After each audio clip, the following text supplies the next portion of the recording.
On this episode, we visit a bike station in Seattle. Then we talk with the advocacy director of the Cascade Bicycle Club. We drop in on the ProWalk, ProBike conference in Seattle. Finally, we learn about sustainable transportation in Guadalajara, Mexico. Stay tuned.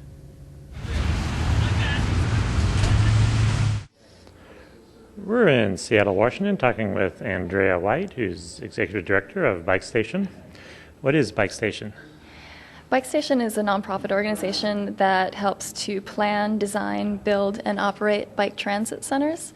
And a bike transit center is essentially a place where bicycles can go and securely park their bike 24/7, access other services and amenities like showers, lockers, changing rooms, bicycle repair, lots of different services to make bicyclist life easier.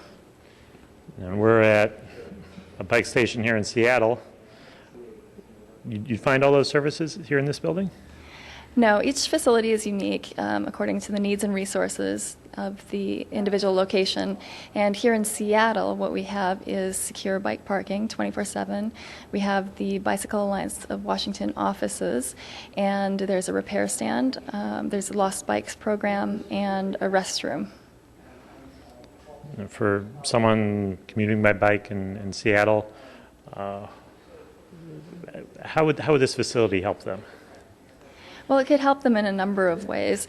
The transit hub is about a block and a half away from here, so they could be using transit to come into the downtown area and then parking their bike and walking to their final destination, or they could come in they could be parking their bike and taking it out, the train out to another final destination outside of the city, or they could be simply bicycling and not have a transit portion of that commute and just park the bike here and walk again to their final destination. Are bike stations becoming common in the U.S.? They're becoming very common. I have a great map that shows all of the different places that have contacted us about creating a bike station type facility in their city, and the number is up to 36 plus and growing very quickly every day. There's definitely a renewed sense of urgency with gas prices and climate change, and all of those things are really spurring a huge demand for these type of facilities. And they're relatively new in the U.S. How long have they been around? What's over in Europe? Would we find bike stations there? Europe is sort of the mecca of bike transit stations, and this is certainly an idea that came directly from Europe. And our founder back in 1996 went over and explored and did some research in places like Germany, and especially Germany, because Germany really at that time had the best facilities. Now you find these types of facilities in Switzerland and the Netherlands, and even popping up in Southern Europe. And so the concept is really a European one, but we've taken it and adapted it to the U.S. market, and now we're seeing that we're able to give back, because Europe is sending delegations over here to take a look at the bike stations.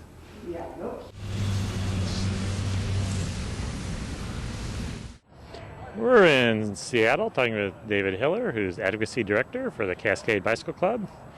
What is the Cascade Bicycle Club? Well, Cascade Bicycle Club is 10,000 members strong, 38-year-old policy advocacy and education organization in central Puget Sound of Washington State.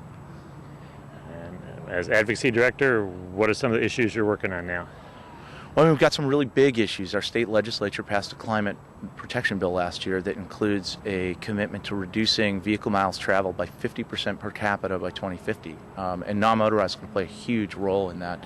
So being at the table through that discussion and influencing the policy decisions around land use, transportation investments is going to be critical.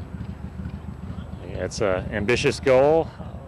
What's going to go into it? I mean, is it more than just getting a lot of bikes out there? What has to happen?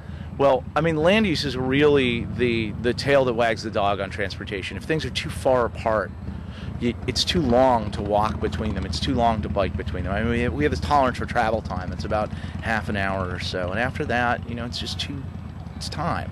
It's not so much distance, but speed for bikes, 13, 14 miles an hour, walking, 3. So you got to put it within that range. So land use decisions are really going to drive this.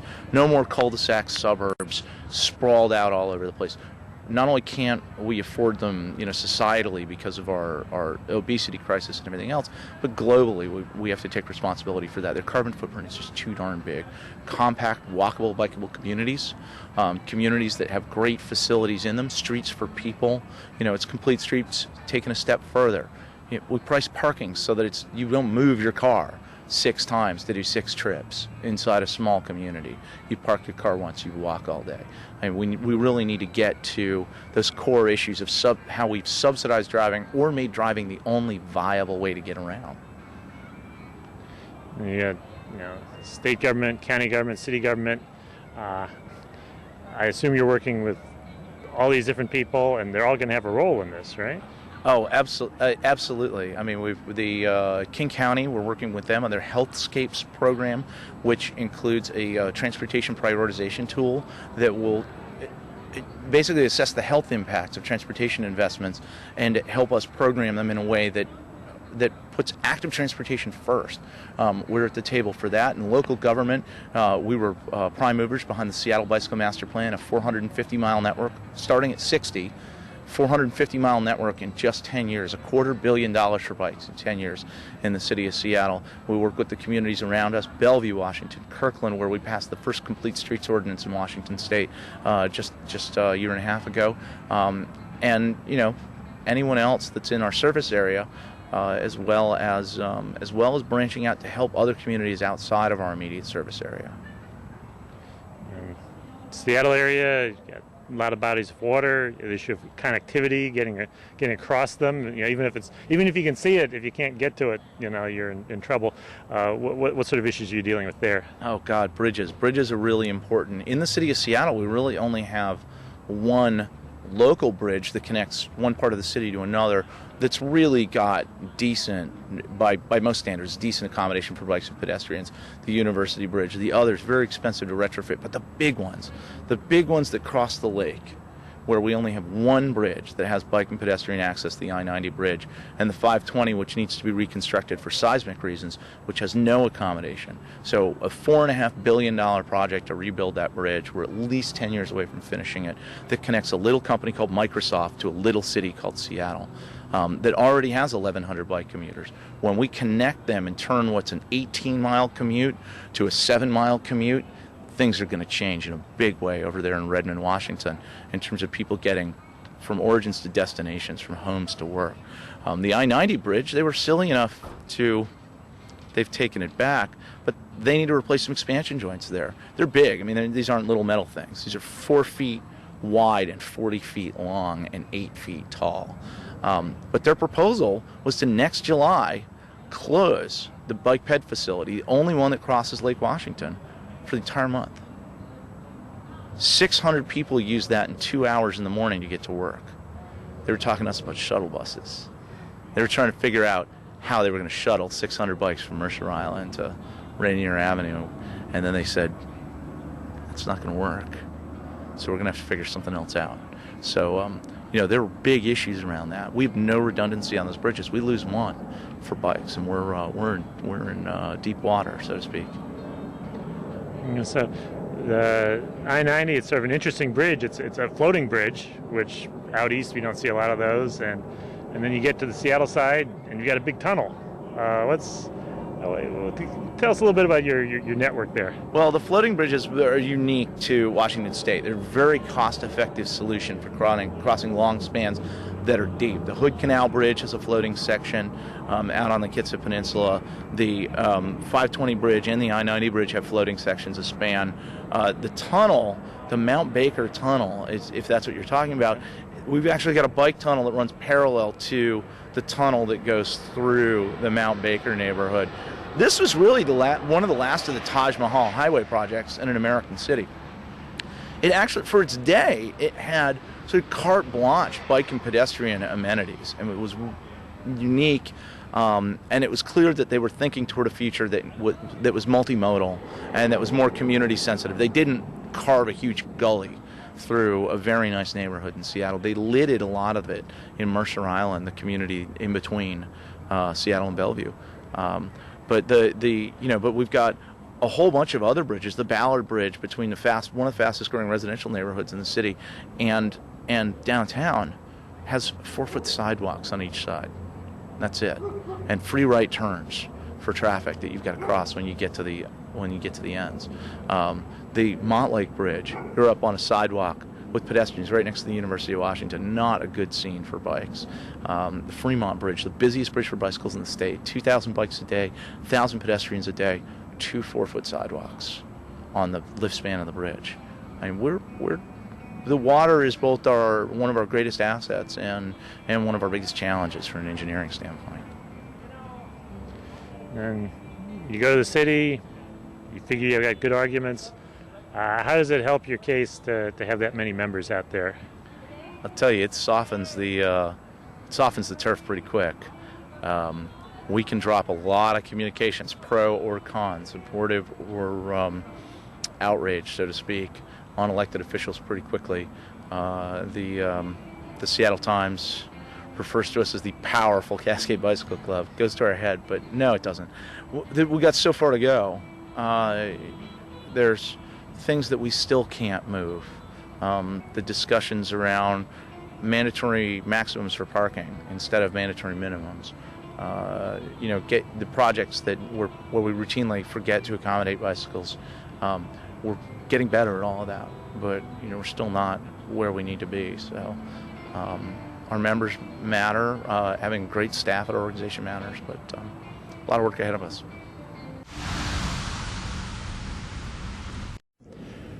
We're in Seattle, Washington, talking with Ken Cushman. The ProWalk, ProBike conference just finished up here just an hour ago. What was your role in it? I served as chair of the local host planning committee, which has traditionally been done at each of these conferences. They pick a chair and we form a committee and help work with the National Center for Biking and Walking on planning the conference and starting from thinking about the themes, helping to focus what the program elements should be, and then developing a whole host of ancillary behind-the-scenes activities, such as finding a site for a party, getting 60 volunteers to help out, monitoring all the sessions, and doing a whole lot of other things to help, selling trolley tickets down to that, everything to make the whole thing kind of help function, working with the National Center basically as almost integrated staff with a host committee. So organizing a conference for 800 people, I take it, is a lot of work? It was a lot of work. And in hindsight, though we started a year ago, we probably should have started a year and a half ago, because we found just getting things together to really do it right. There's a lot to it. Did not appreciate how intricate and complex some of these things are, putting on a major effort like this. But it's gone well. We had a lot of support, a lot of dialogue back and forth with the National Center out of Washington, D.C., people in Oregon, people in Vermont. They're well dispersed. But pulling it all together, our host committee, we had a diverse committee of looking at the kind of interests that go into biking, walking, active living, development, thinking about issues even like climate change. So we had people from our State Department of Transportation, the public health departments. We had people from the Metropolitan Planning Organization locally. We had the City of Seattle, who was the host city for this. We had King County. We had people from Metro Transit. We had nonprofit groups that do a lot of this on a day-to-day basis called Bike Works, a group that helps children and youth become talented and learn how to maintain bikes as a sweat equity. They then get a bike in our central minority area. And we had the Feet First group, which does walking audits around the area, helping people assess what their community needs are for better pedestrian safety. We had the Bike Alliance of Washington on board, who works statewide for advocacy on safer roads, safer streets, and working for legislative change. We had the Cascade Bicycle Club, the largest bicycle club in the country with 10,000 members just here in King County, helping to deal with a lot of logistics, and they brought forward a lot of great volunteers from their group to also help with a party last night, which was part of it. In addition to leading rides, people had rides going on at the time. They helped with mobility workshops, but a whole lot of different things that go into it. King County people with the Metro Transit folks, helped get a hold of some vans. We had something like 15 different mobility workshops looking at cities and projects, from roughly about a 20 to 30 mile radius. Took people out to see how they're dealing with pedestrian development and pedestrian safety in Kirkland, looking at very dramatic and aesthetically interesting bridges crossing, major 8-lane highway up in North King County, looking at how they're doing with bike lanes and bike safety issues in the city of Seattle, looking at trails in South Seattle, whole host of things, but all this stuff goes into it. So we had the conference itself is intense because there's something in excess of there was about 82 sessions, and each of them anything from 2 to 3 people on a presentation. So with 82 sessions covering the gamut of things about planning, design, development of bicycle, pedestrian projects, active living issues, it gets into everything from the minutia of academia about how to actually measure and monitor the amount of calories consumed and how people walk and move, to find out why they do or don't walk or ride a bicycle and what kind of energy it takes, to the big picture items such as looking at changes in the next federal legislation that's going to come up in the next couple of years. And we just heard here happily from Congressman Jim Oberstar from Minnesota, who chairs the House Transportation and Infrastructure Committee, who says he's not going to be satisfied unless we even do better on the Federal Transportation Act, which he helped get started in '91 with Ice-T. And we went through several rounds of acts, and now the next version that's going to be done in 2009. The one expired just now this year, the last of the federal money. So 2009 is a big year for the next 6 years of transportation funds. And it was about $300 billion before. He's shooting out a target of $450 to $500 billion in this next Transportation Act, with a good deal of that going to really help make communities more livable, more walkable, safer for kids in schools. And he challenged all of us here to be part of a major movement to really change the habits of travel in America, to make people think about how we can behave differently, how we can get past what has been an epidemic in obesity and overweight all across the country, to start looking at going back to a day when we had, he said 20 years ago, 60% of the people either walking or biking to school, and it dropped down to 4 to 5% in the past couple of years. He said, let's go back the other way and have some healthier kids, healthier generation. So the content of the conference was just a lot of fun, and there was something for everybody. I mean, if you were into the details of GIS and database and how to calculate, how to count, that was there for you. If you were into major policy changes and how to do advocacy and lobbying with legislative issues to change your community, that was there. So just phenomenal amount of breadth and depth of subjects covered in this program. And you mentioned the committee helped select the theme for the conference. Was there an overriding theme? There was, yes. What we thought was relevant, and when they said their reason for selecting Seattle was that it's kind of time to move beyond the rhetoric of just convincing people that there's a value to thinking about walking and biking. They wanted to bring it to Seattle to demonstrate what they felt was kind of a model area that's actually done a lot of good things. And they said it's time to demonstrate action and now move into implementation. So the theme that we picked was transforming communities and getting beyond sustainability.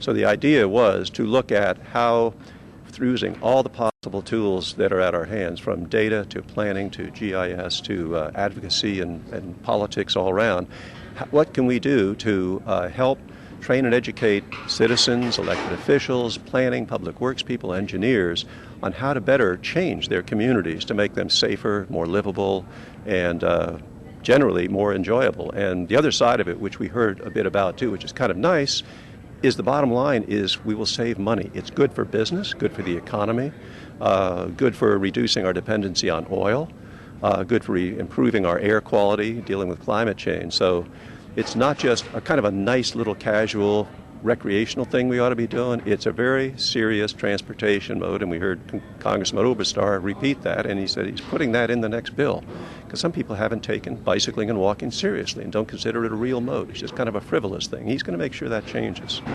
And that's what we heard a lot about in this conference, is the details that it is. There's a bottom line that will save us money if we do work at transforming our communities to make them safer for walking and biking, etc. And people in here in Seattle put a lot of work into this conference. You bet. Are you going to have something to show for it afterwards? Is it actually going to have an impact here in Seattle, do you think? It already has had an impact going into the conference, which was kind of fun too.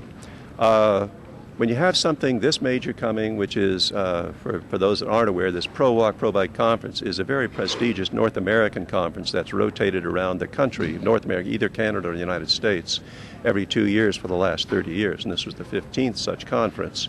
So it's a big deal to get this into your city, and what Seattle did is, while already there's a lot of good things that have been done, the last 2 years was a lot of fun because there was a lot of pressure on governments, engineers, consultants, and everybody.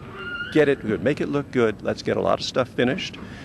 Seattle passed an initiative a few years ago that was called Bridging the Gap, and they put over $100 million into pedestrian, biking, and walking type improvements. And so they really worked their butts off over the last couple of years, putting out bike lanes, finishing projects, getting trails done, doing all kinds of things to make sure they had their act together to really demonstrate to people that this, in fact, is a good, safe, bikeable, walkable city. So the feedback and the fallout from it is all positive, and I think what will be, there's nothing like inertia to keep things going. We got a lot of momentum, and I think we're going to see that continuing now. And I mean, we hear it, the conversion of even some stodgy planners and engineers that might not have thought this was great at the beginning. We saw a few good conversions here about people that really are believers now and thinking this is the right thing to do, and it's good for citizens, it's good for taxpayers, it's good for the environment, so let's get on board with it. Next conference 2 years from now, it's going to be in Chattanooga, Tennessee. Your counterpart down there, what advice can you give them? What we're going to do is share what we learned here and work with, they've asked if they basically help on a little bit of, conferencing calls, a little collaboration to work on this. And I think it's an excellent choice, actually, because what they tried to do is to get representative American places for these conferences, going from small to medium to large, et cetera, cities, because every place isn't like Seattle and every place isn't like Chattanooga. So they're bouncing back and forth so that there can be people coming to learn in what works in a little bit smaller urban area. This is a fairly large urban area.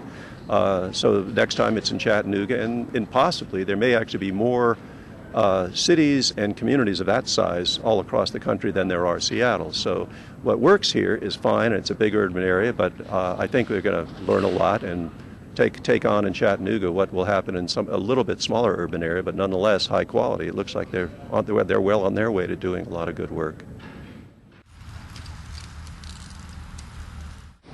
We're talking with Tom Bertulis.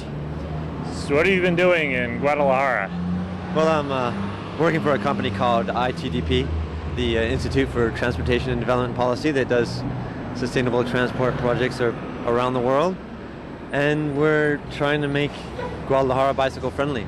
We are developing a bicycle network and already started on the design of some facilities. And to be honest, Guadalajara is a very exciting place to be right now. I've recently been in several cities in Latin America, and out of all of them, Guadalajara is the most dynamic and making the most progress to becoming a sustainable city, a livable city, like one of the most livable cities in the world. And when you think of Guadalajara, you think of, it's a very iconic city. You can think of mariachi, or when you think of tequila, you think of Guadalajara and the state of Jalisco, where Guadalajara is located. And the dirty little secret, however, is Guadalajara has cars, and lots of cars. 1 car for every 3 people, which is high for Mexican standards. And traffic is actually growing there. But fortunately, people are in the mood to change that. And they're making progress in changing that as we speak. So how'd that all get started? Well, a lot of factors are in play, but certainly one of them is going back when the Via Recreativa started in 2004. And that happened because Lucy Barria from Bogota brought up this idea from Bogota. Down there they call it the ciclovia, where you close off streets to cars on Sundays and let bikes and pedestrians and other forms of non-motorized transport rule.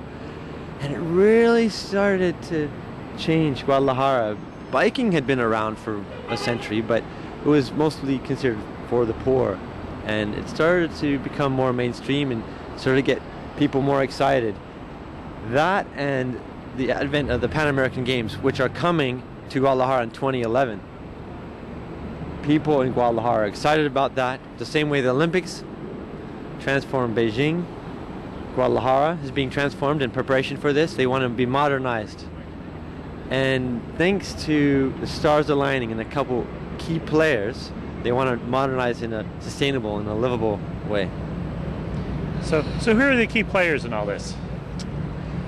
Well, certainly I would say everything really got started with a nonprofit in Guadalajara, a little environmental group called Colectivo Ecologista Jalisco, which translates into Ecological Collective of Jalisco, the state of Jalisco. And they really pushed the environmental agenda and the transport agenda. And they really pushed for a system of bus rapid transit, which is really catching on the developing world. It's high-speed, comfortable transit on segregated routes, but rubber-tired. Another company called CTS, Centro for Transporte Sostenible, which is Center for Sustainable Transport for Mexico City, helped with the design as well. And, you know, they really did a lot of good things with the city, of course. In 2007 is when they started planning the BRT.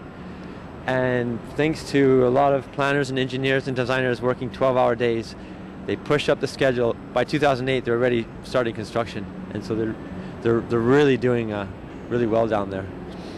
So what's keeping it sustained? Well, certainly ITDP, the company I work for, has played a big role. My boss, Bernardo Baranda, was the one who suggested making it a cycle-friendly city and developing a cycle network, and he proposed that, and they're all for that. Actually, ITDP, as I mentioned, has been planning a network and designing facilities already, and we're really lucky to have amazing people in positions of power in Guadalajara, mostly the mayor and the head of transport. They've been great. The mayor is Alfonso Pedersen, and he's been a huge advocate of not just modernizing, but modernizing in a sustainable manner. And the head of transport is Eugenio Arriaga, and he actually got his master's degree in an urbanism field up in the United States and went back down to Guadalajara with all these great ideas to really transform the city. So it's a happening place. It's a great place to be. Very exciting time to be in Guadalajara. Visit us on the internet at www.pedestrians.org.